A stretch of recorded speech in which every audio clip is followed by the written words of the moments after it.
Friends, welcome to my channel. আজকে আমি তোমাদের সাথে ঝিঙে পোস্ত রেসিপি শেয়ার করব। ঝিঙে পোস্ত তৈরি করার জন্য এখানে আমি 4টি বড় বড় সাইজের ঝিঙে নিয়ে নিয়েছি।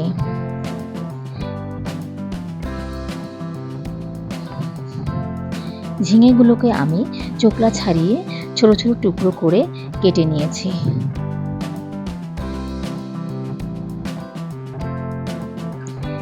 কড়াই বসিয়ে দিয়েছি। কড়াইয়ের মধ্যে আমি তেল দিয়ে দিয়েছিলাম। তেলটা গরম হয়ে গেছে। এখন এর মধ্যে দিয়ে দিলাম কালো জিরে আর একটা শুকনো লঙ্কা। কালো জিরে আর শুকনো লঙ্কাটা একটু ভাজা ভাজা করে নিয়ে এর মধ্যে দিয়ে দেব কেটে রাখা ঝিঙাগুলো।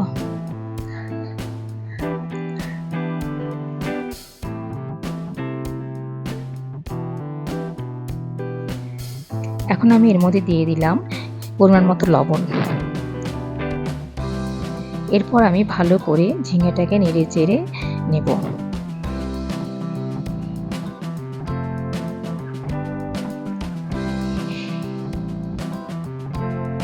এখন ঢাকনা দিয়ে আমি 5 মিনিটের জন্য ঢেকে দেব।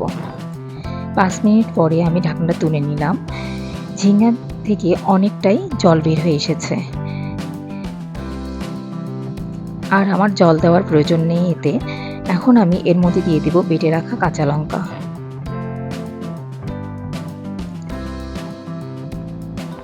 আর দিয়ে দিচ্ছি বেটে রাখা পোস্ত। পোস্ত আর কাঁচা লঙ্কা বাটাটাকে ঝিঙার সাথে ভালো করে মিশিয়ে নেব। মেশানো হয়ে গেলে এখন আমি এর মধ্যে দিয়ে দেব বেটে রাখা কিশমিশ। কিশমিশটাকেও ঝিঙার সাথে ভালো করে মিশিয়ে নেব।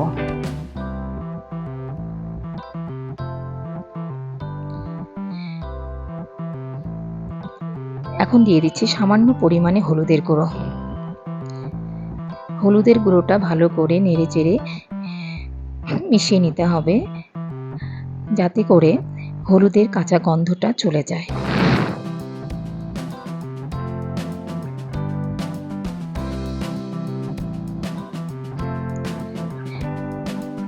ঝিঙার জলটা যখন আস্তে আস্তে শুকিয়ে আসবে, তখন আমি এর মধ্যে দিয়ে দেব স্বাদ মতো চিনি। চিনিটাকে ভালো করে ঝিঙার সাথে নেড়েচেড়ে মিশিয়ে নেব।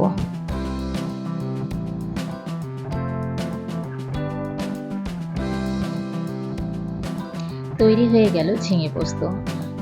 আশা করছি আজকে এই ঝিঙে পোস্ত রেসিপিটি তোমাদের কাছে ভালো লেগেছে।